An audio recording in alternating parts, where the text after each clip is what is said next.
नमो अरिहन्ताणं नमो सिद्धाणं नमो आयर्याणं नमो वज्रायाणं नमो लोये सर्वसाहुनं नमः श्रीवर्धमानाय निर्धूतकलिलात्मने सालोकानां त्रिलोकानां यद्विद्यादर्पणायते यद्विद्यादर्पणायते। यह पद्मनंदी पंचविंशति का नामक ग्रंथराज है। इसकी रचना आज से लगभग 1000 साल पहले आचार्य पद्मनंदी देव ने की। इसका पहला अधिकार धर्मोपदेशामृत नाम का अपन पढ़ रहे हैं और इसमें 119 श्लोक पढ़ चुके। आज हम 120वां श्लोक पढ़ते हैं। यहाँ पर मोह के उदय में जीव की क्या दशा बनती है वो सारी चर्चा पिछले 2 श्लोकों से चल रही है। 118 में भी हमने ये बात पढ़ी कि मोह के कारण हम क्या करते हैं कि विषयों में फंसते हैं, और इसके अंदर वापस कहा था 19वें के अंदर कि मोह के कारण ही हमारी बुद्धि भ्रमित हो जाती है और जो विषय भोग दुख के कारण है उनको हम सुख के कारण मानकर उनको चाहते हैं। उसी संदर्भ में और भी बात कह रहे हैं। देखिए, संसारेत्र घनाटवी परिसरे मोहष्ठकः कामिनी क्रोधाद्यास्य तदीयपेटकमिदं तत्सन्निधौ जायते प्राणी तद्विहित प्रयोग विकलः तद्वश्यतामागतो न स्वं चेतयते लभेत विपदं जातो प्रभो कथ्यता। संसारे अत्र, संसारे मतलब संसार में, अत्र मतलब यहाँ संसार में घनाटवी परिसरे, घन अटवी, घना अटवी मतलब जंगल, घने जंगल, इस संसार रूपी घने जंगल के परिसर में, प्रांगण में, इस जंगल के प्रांगण में, कौन से जंगल? संसार रूपी घने जंगल के प्रांगण में मोहष्ठकः, मोह ठगिया है, मोह लुटेरा है। पिछले श्लोक में भी मोह को ठगिया कहा था, ठग कहा, यहाँ भी ठग कहा। यहाँ कह रहे इस मोह संसार रूपी घने जंगल में मोह ठग है और कामिनी क्रोधाद्याश्च तदीय पेटकम, और कामिनी मतलब स्त्री, सुंदर स्त्री, और क्रोधादि ये तदीय मतलब उसके, पेटकम मतलब सामग्री है, लूटने की साधन है। क्या है? इस संसार रूपी वन में ठग कौन है? मोह। और मोह ठगने के लिए उसके पास साधन सामग्री क्या है कि ये सुंदर स्त्री, क्रोध आदि कसाएं, ये जीवों को ठगने के साधन है उसके पास। क्या है ठगने के? भाई लुटेरा होता है, लुटेरा तो ठगने के साधन भी तो चाहिए। भाई पिस्तौल होगी उसके हाथ में, कुछ छुरा होगा, कुछ तभी तो ठग पाएगा। ऐसे थोड़ी ठग लेगा, कुछ सामग्री तो चाहिए, कुछ नकली झूठा, कुछ भय दिखाने के लिए, कुछ करने के लिए कुछ चीजें उसके पास। मैंने आपको एक बार बताया भी था चौर्य शास्त्र वाला। जगत में बहुत प्रकार के शास्त्र हैं, भ्रमित नहीं होना। यहाँ यही बात बता रहे हैं, ये प्रसंग में, ये सारी बात ही इसी प्रसंग में चल रही है कि वीतरागता के पोषण करने वाले शास्त्र ही पढ़ने सुनने योग्य है। बाकी जगत में भ्रमाने वाले शास्त्रों की कमी नहीं है। दुनिया में नाना प्रकार के शास्त्र हैं और वे शास्त्र क्या करते हैं? नाम तो उनके भी शास्त्र हैं, लेकिन वे जीव को क्या करते हैं? मोह में उलझाते हैं। अर्थशास्त्र क्या है? अर्थशास्त्र जीव को धन की रुचि पैदा हो जाती है, धन कमाने की विद्या, कैसे जोड़ना, क्या करना, नाना प्रकार की ऐसे शास्त्र हैं, नाट्य शास्त्र, संगीत शास्त्र, अनेक प्रकार के शास्त्र चलते हैं और वे जगत में जीव को मोह बढ़ाने के कारण बनते हैं। लेकिन जो राग घटाए, मोह नष्ट करे, ऐसे वीतरागता के पोषक शास्त्र, ये जो है कोई भाग्यशाली जीव को ही प्राप्त होते हैं। यही बात यहाँ उसी प्रसंग में चल रही सारी बात। उन्होंने कही थी भाई ये आत्मा की बात कभी हमने सुनी नहीं, इसलिए आत्मा की बात सुनना दुर्लभ है। वो दुर्लभ बात बताने वाले हैं तो वही बात सुनने योग्य है। बाकी संसार में तो ठगने के लिए नाना प्रकार के शास्त्र हैं। कल मंत्रों की थोड़ी चर्चा आई तो मैंने बताया था आपको कि मंत्र भी ऐसे मोहक मंत्र होते हैं, वशीकरण मंत्र होते हैं, मारण, उच्चाटन आदि अनेक प्रकार के मंत्र होते हैं जिनके द्वारा प्रयोग करके जीवों को दुखी किया जाता है। पर सुखी करने के लिए तो एकमात्र वीतरागता के पोषक शास्त्र है। ऐसे ऐसे शास्त्र जगत में चलते हैं। तो चोर शास्त्र की बताई थी बात, एक दो याद है किसी को?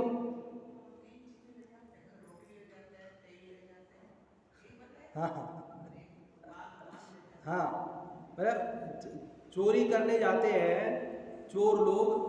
नहीं, आप नहीं सीख लेना कला, हम बता रहे थे पहले। तो चोर चोरी करने लेके पापा जी आपने नहीं सुनी होगी, आप आए उससे पहले बताई होगी मैंने। जो एक चोर शास्त्र है, जैन शास्त्र नहीं है, चोरी करने का तरीके बताते, मिलती है दुनिया में किताबें सब तरह की। तो उसमें कह रहे चोर को 3 चीज़ें लेके जाते थे पहले, चोर चोरी करने लेके जाते थे। तो एक तो तेल ले जाते थे, सरसों का तेल, और एक रोटी ले जाते थे, और एक बाल बाल कि काम क्या आते चोरी करने में ये, कि काम ये आते थे कि सबसे पहले तो क्या, चोर जब रात को जाता तो कुत्ते भौंकते, तो वो मालिक जग जाता, पता पड़ जाता कोई चोर आया है। तो वो सबसे पहले क्या करता कि रोटी डाल के कुत्ता जो है समझता है ये कोई हमारा हितैषी है, और वो पूंछ हिलाने। अब वो चिल्लाएगा नहीं, वो चुप, वो शांत, तो किसी को पता नहीं पड़ेगा चोर आए। फिर इसके बाद क्या है कि उसको उसकी सांकड़ खोलनी है, उसका किवाड़ खोलना है ना, तो आवाज़ होगी तो जग जाएगा मालिक। तो उसमें तेल डाल देते पहले, तो आराम से ऐसे धीरे से खुल जाती इसकी कुंडी, सांकड़ किवाड़ खुल गए उसके। फिर अंदर गया तो मालिक जग रहा है कि सो रहा है, नींद गहरी है कि हल्की है, वो पता कैसे पड़े?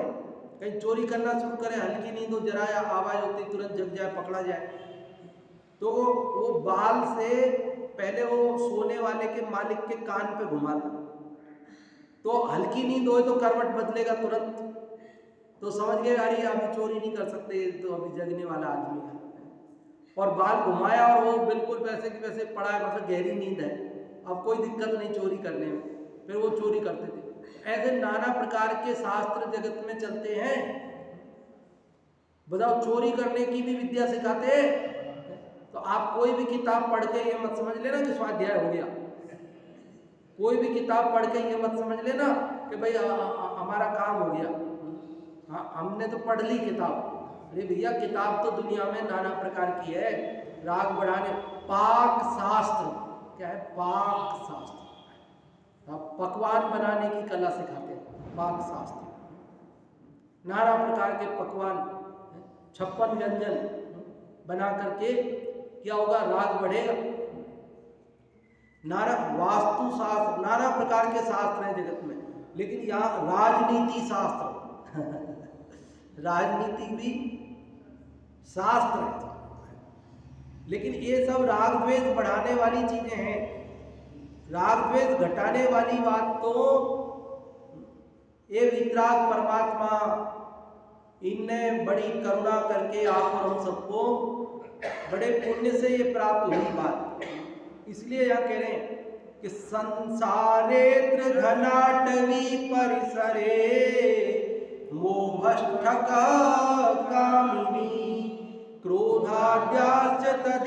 तदीयपेटकमिदं तत्सन्निधौ जायते।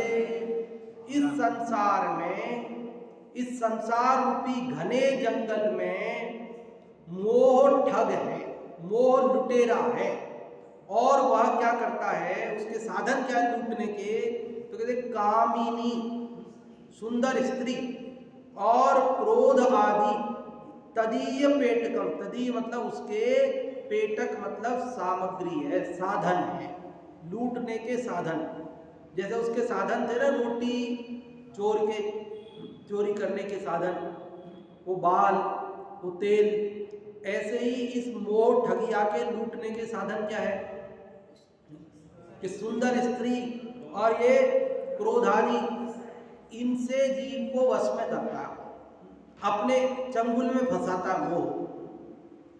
जैसे हाथी पकड़ने वाले होते हैं, हाथी पकड़ने वाले वो क्या करते हैं कि गड्ढा खोदते हैं जंगल में और फिर उसके ऊपर घास फूस तिनके से उसको ढक करके ऊपर हरी घास वास उगा करके ऐसा कर देते जमीन में, और उसमें कोई अंतर नहीं दिखे। और जिधर से हाथी आते हैं उसके विपरीत दिशा में एक ट्रेंड हथनी सिखाई हुई, पढ़ाई हुई, जैसे सर्कस में पढ़ा के रखते ऐसी हथनी खड़ी कर देते हैं। वह अपने हाव भाव से हाथियों को लुभाती है और वह हाथी वहां आता है और रास्ते में वो गड्ढा है तो वो उसके वजन से वो ऊपर जो जरा हल्का लगाया था वो तो टूट जाता, अंदर घुस जाता, गिर जाता।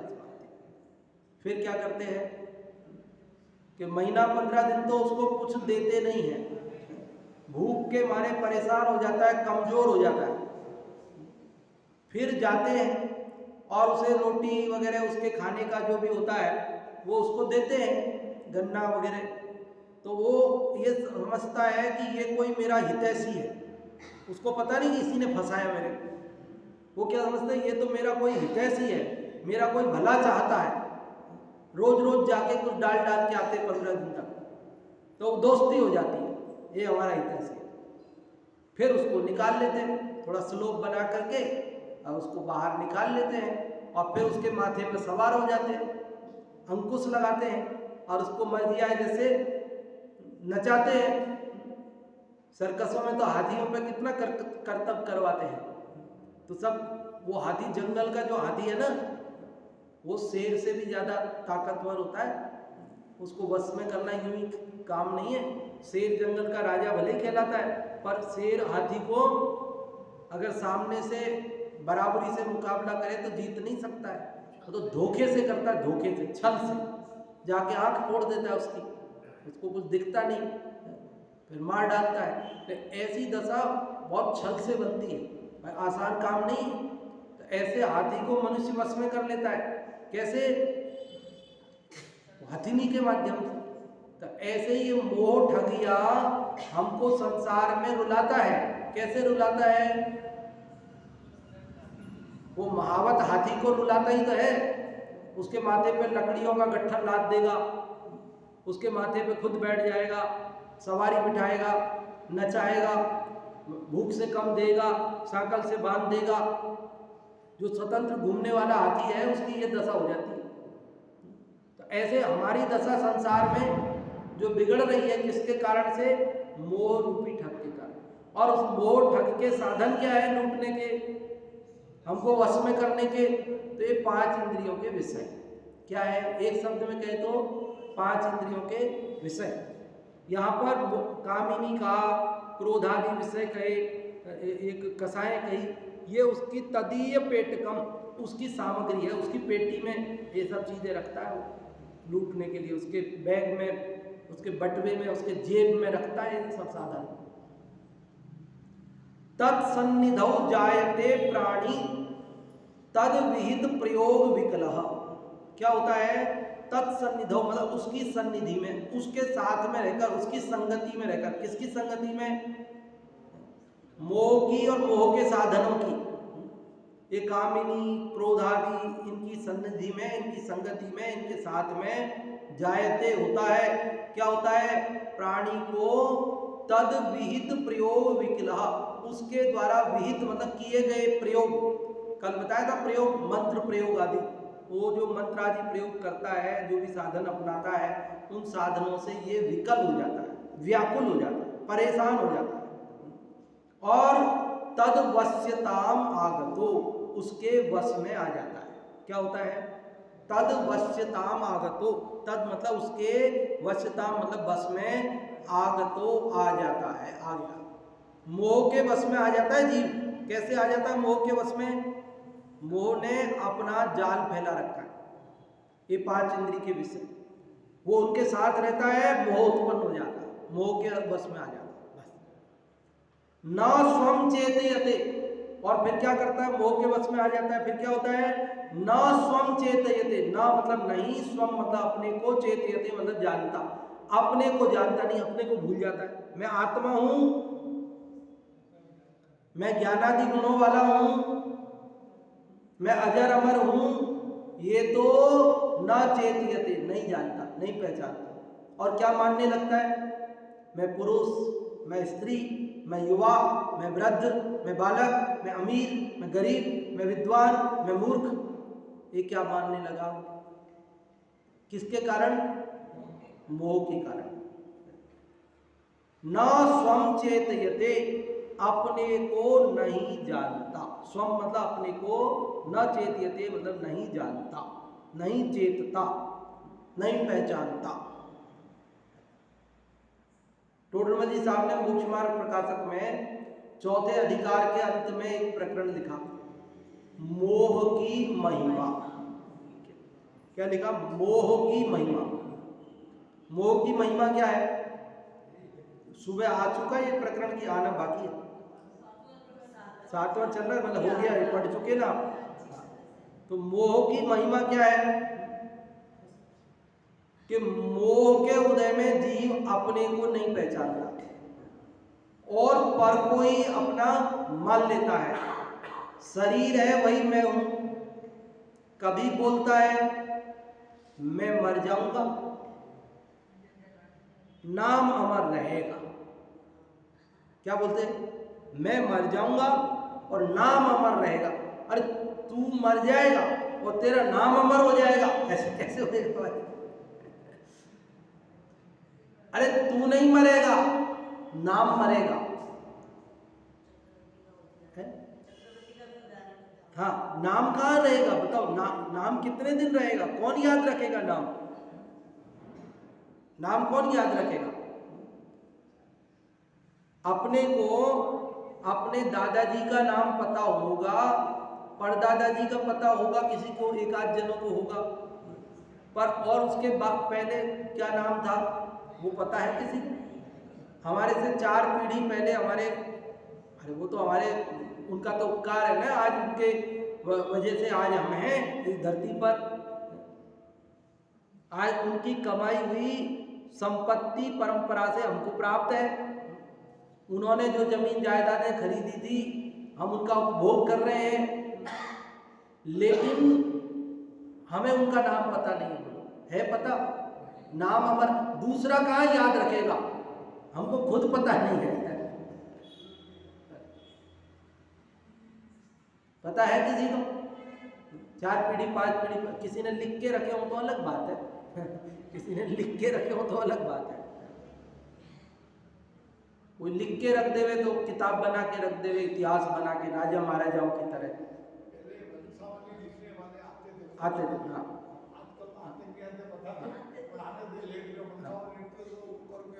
हाँ, वंशावली लिखने वाले आते थे, हमारे यहाँ उनको जागा बोलते थे, जागा बोलते थे, हमारे यहाँ जागा बोलते थे, जागा जागा ऐसा बोलते थे। वंशावली लिखने वाले सुनाते थे, हम छोटे थे तब, वो पता है, तो गंगापुर सिटी से आते थे उधर हमारे यहाँ, फिर आकर के वो साल 2 साल में कभी आते थे, तो वो कहते थे, बोले आज वो आए, जागा आए हैं, तो आप आज स्कूल मत जाओ, वो सुनाएंगे, सब सुनना।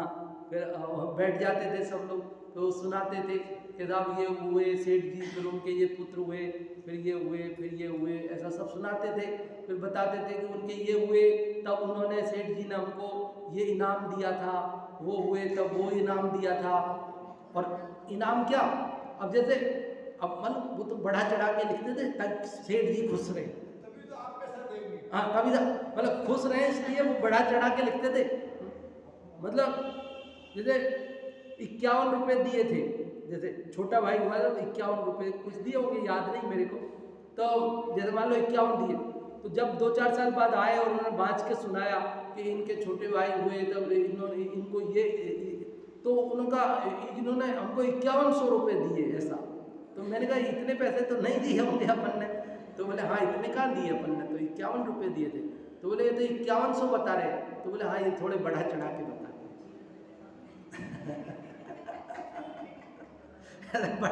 तो ये राजघरानों में क्या होते थे, चारण भाट वगैरह होते थे, ऐसे बढ़ा चढ़ा के ही तो बताते थे। बोले हमारे राजा इतने वीर हैं, शेर को तोड़ खाते हैं। शेर को तोड़ खाते हैं, काय के वीर है, कैसे वीर है, शेर को कैसे तोड़ खाते हैं।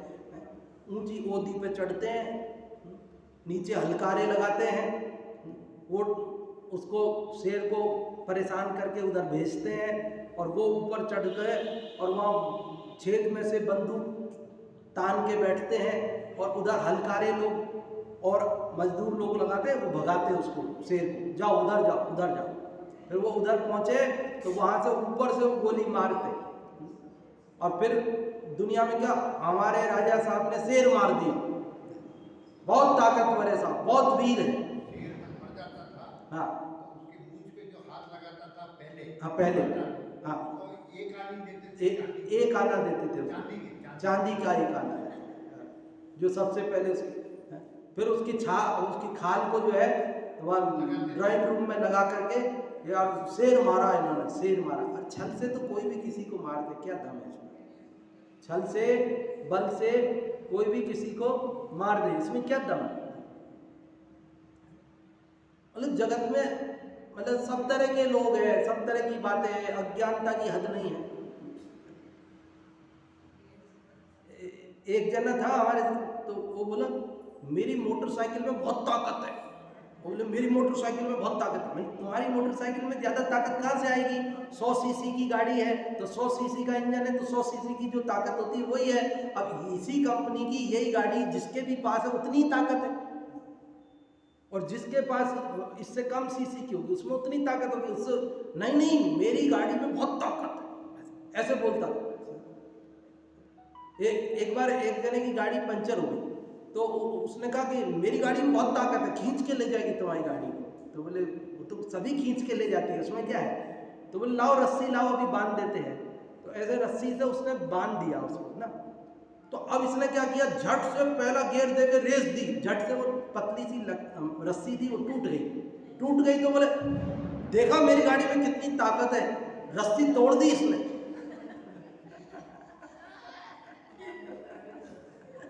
देखो रस्सी के 2 टुकड़े हो गए झट से, कितनी ताकत है मेरी गाड़ी में। अरे क्या दम है इसमें, रस्सी को कम वहाँ अनजान रास्ते में कोई साकर वाकर मिली नहीं, कमजोर रस्सी जैसी मिली वैसी बांध दी, और तुम पहला गियर देके झटका दे रहे हो तो टूटनी थी सही, क्या दम है। और खींच के तो ले नहीं गई गाड़ी को, तोड़ दी रस्सी। मतलब लेकिन अज्ञानी जीवों को क्या, हर चीज में किसी भी चीज में, अगले श्लोक में बताएंगे ये बात जो अभी मैं बता रहा हूँ, ये अगले श्लोक में आचार्य पद्मनंदी देव बताएंगे कि मोह के उदय में जीव कैसे अपनी बढ़ाई करता है और दूसरे की कैसे निंदा करता है। दूसरे की निंदा करता है, अपनी बढ़ाई करता है मोह के उदय में, वो अगले श्लोक में आएगी बात। इस श्लोक में तो ये बता रहे हैं कि मोह ठगिया है संसार में, और क्या करता है, इसकी सामग्री है ठगने की। 5 इंद्रिय के विषय, जीव इन विषयों की संगति करता है और मोह उसको वश में कर लेता है। मोह वश में कर लेता है, फिर क्या होता है कि ये अपना स्वरूप भूल जाता है। क्या करता है ये, अपना स्वरूप, फिर बोलता है, क्या बोलता है, मैं मर जाऊंगा और नाम अमर हो जाएगा। कभी कहता है क्या कि मुझे जला देंगे, कभी कहता है शरीर को जला देंगे, मैं चला जाऊंगा। मतलब कोई निर्णय नहीं रहता, कभी मैं चला जाऊंगा बोलता है, कभी कहता है मेरे को जला देंगे बोलता है, कभी कुछ बोलता है, कभी कुछ बोलता है। जैसे शराब के नशे में कभी कुछ बोलता है, कभी कुछ बोलता है, कोई निश्चित नहीं है। उसी प्रकार मोह के उदय में हम न स्वं चेतयते, अपने को नहीं जानता, लभेत विपदम, और लभेत मतलब प्राप्त करता है, विपदम विपत्ति प्राप्त करता है। अब जो अपने को नहीं जानेगा तो क्या होगा? भूल कर अपना घर न जाने किस नौ के घर, मुझको जाना पड़ा। अब अपना स्वरूप भूल गया, अपना घर भूल गया, तो फिर कितने घरों में कभी मैं नभचर बना, कभी थलचर बना, कभी जलचर बना, कभी कमजोर बना तो बलवानों के द्वारा मारकर खाया गया, और कभी बलवान बना तो निबलों को खाता रहा। इस संसार में हमारी दशा हो रही, क्या हो रही है? ना स्वम चेतयते, मोह के उदय में जीव अपने को नहीं जानता, लभेत विपदम, विपत्ति प्राप्त करता है, आपत्ति संकट दुख प्राप्त करता है। ज्ञातु प्रभो, जब कौन जानता है ये बात? तो ज्ञातु जानने वाले, प्रभो परमात्मा, सर्वज्ञ परमात्मा, कथ्यता उनसे कहो, उनसे अपनी पीड़ा कहो। कौन जानता है? जानने वाले शरणभूत ये सर्वज्ञ परमात्मा है, अपना आत्मा है, परमात्मा है। इसके अलावा जगत में अन्य कोई परमात्मा, अन्य कोई शरण नहीं है। कौन है शरण? तेरा आत्मा और सर्वज्ञ परमात्मा, यही शरण है।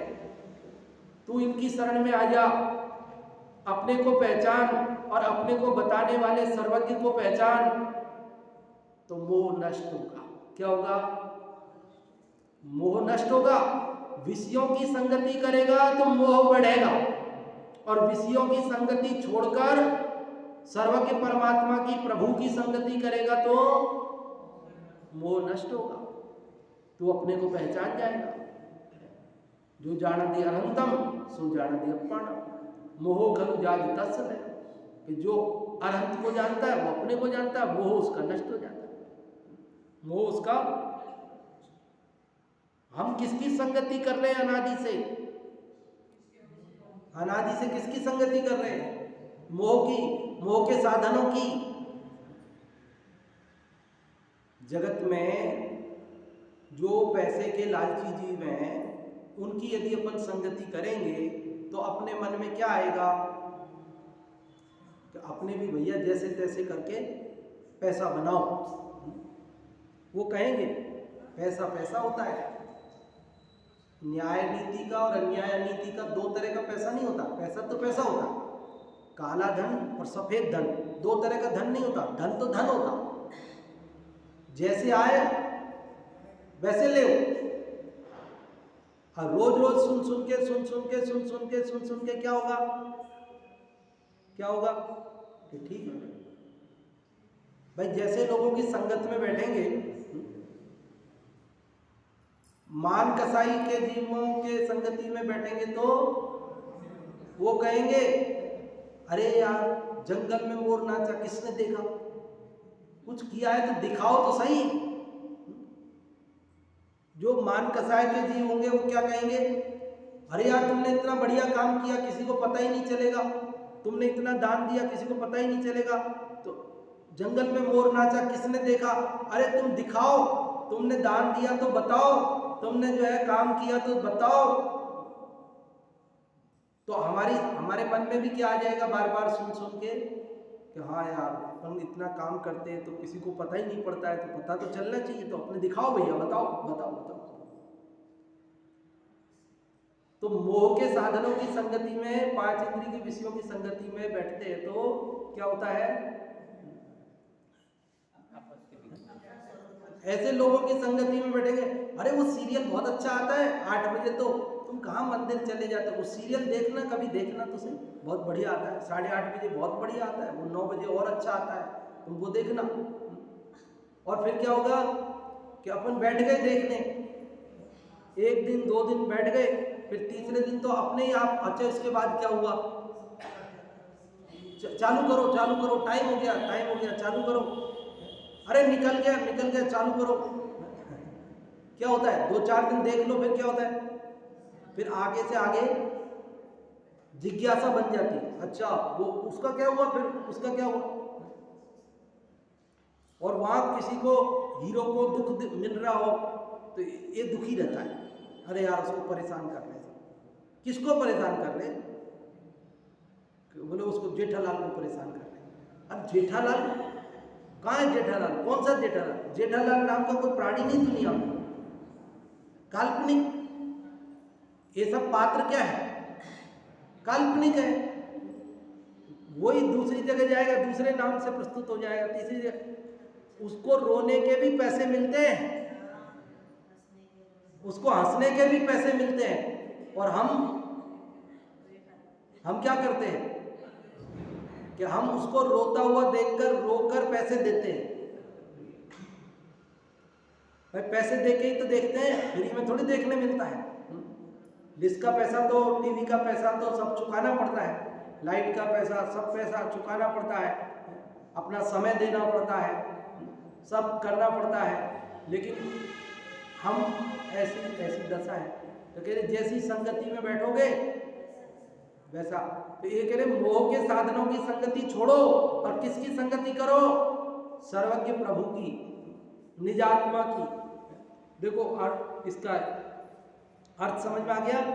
इस संसार रूपी घने जंगल में मोह ठग है, सुंदर स्त्री क्रोध आदि कसाएं इसके साधन हैं। उनकी संगति में प्राणी उसके द्वारा किए गए मंत्र प्रयोग से व्याकुल होकर उसके वश में आ जाता है, अपने को नहीं पहचानता है, विपत्तियां प्राप्त करता है।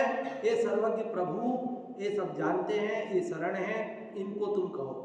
इस संसार महाअटवी परिसर में महामोह ठग है, जीवों को ठगने की सामग्री क्रोधादि समीप रहे।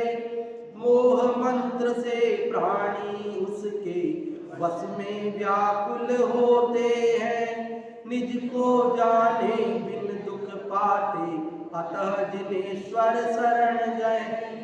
इस संसार रूपी विस्तीर्ण वन में ठग तो मोह है, और स्त्री क्रोध मान माया आदि उसके पास प्राणियों को ठगने की सामग्री है। ठगी आते हैं, छोटे बच्चों को टॉफी वगैरह देते हैं, बिस्किट वगैरह लालच देते हैं, फिर पकड़ के ले जाते हैं, फिर हाथ पैर तोड़ करके चौराहे पे बिठा करके और भीख मंगवाते हैं। क्यों चक्कर में आए, टॉफी के बिस्किट के लालच में आए, इसलिए फंसे।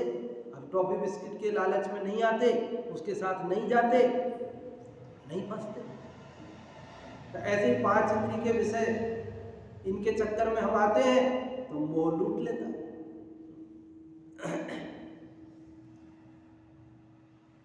इस संसार रूपी विस्तीर्ण वन में ठग तो मोह है, और स्त्री क्रोध मान माया आदि उसके पास प्राणियों को ठगने की सामग्री है। अर्थात स्त्री क्रोध आदि कारणों से ही वह प्राणियों को ठगता है। प्राणी उसके प्रयोग में विकल होकर उसके अधीन पड़े रहते हैं। अब वो लुटेरे के अधीन ही पड़ा रहता है, वो बालक हाथ पे तोड़ दिया, अब कहाँ जाएगा बताओ। वो जब देवे, जो खाने देवे वो खाने, जो देवे जो देवे, नहीं देवे तो नहीं देवे, कहीं जा सकता नहीं। ऐसे ही हम भी इस मोह के अधीन पड़े रहते हैं, अपने स्वरूप को भी नहीं जानते। वो बच्चा अपना घर भी भूल जाए, उसका घर एड्रेस सब भुला देते हैं उसको। ऐसी दवाइयाँ देके उसका दिमाग कमजोर कर देते, उसको कुछ भूल जाए, सब याद वाद सब भूल जाए पुरानी, ऐसी दशा कर देते। घर लौट के नहीं जा सके, किसी को बता नहीं सके कुछ।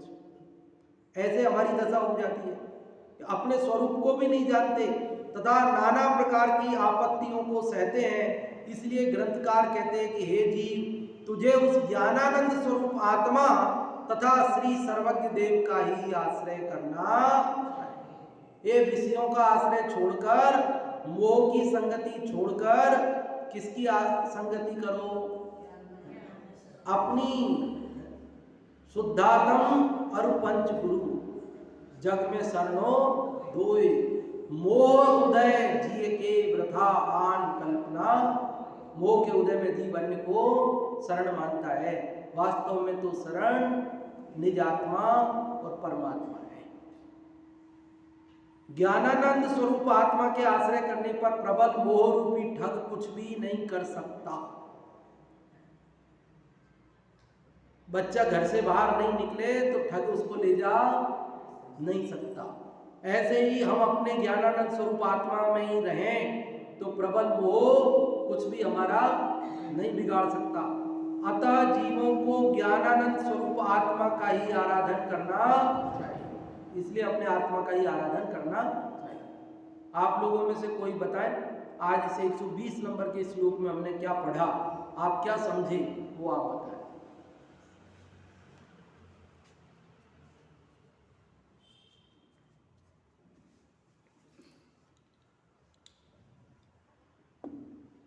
इस संसार के वन में मोह रूप है, मोह रूपी में पड़ा हुआ है और मोह रूपी ठग है और उसका जो उसके जो सामग्री है वो क्रोधादि और कामिनी स्त्री, सुंदर स्त्री है। इसके साधन कर वो उसके अधीन हो जाता है और अपने स्वरूप को नहीं पहचानता है और अनेक आपत्ति में गिर जाता है। इसलिए कहा है कि सर्व प्रभु की आश्रय लेना चाहिए, उससे ही उसका उद्धार होगा। हाँ जी, बहुत अच्छा। और महिला वर्ग में कोई बताना चाहे?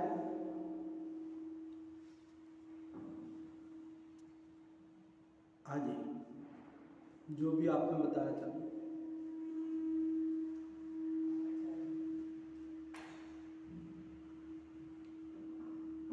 हमें आज ये समझना है कि हमें मोह में नहीं पड़ना चाहिए। जो भी सच्ची शरण है हमारी आत्मा ही है, वो ही हमें संसार से ढकता है। जैसे आपने एग्जाम्पल दिया कि बच्चा अगर टॉफी के मोह में आ जाता है तो उसे लेके जाते हैं और वो उसमें फंस।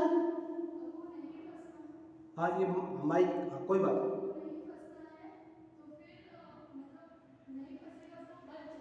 बहुत बढ़िया, बहुत बढ़िया। हाँ, बहुत बढ़िया। हेतल जी ने बिल्कुल सही बताया। बम्बई में बच्चों की क्लास भी लेती है, ये ऋतु भाभी जी की भतीजी है। हाँ, बहुत बढ़िया। जिनवाणी स्तुति करेंगे अभी।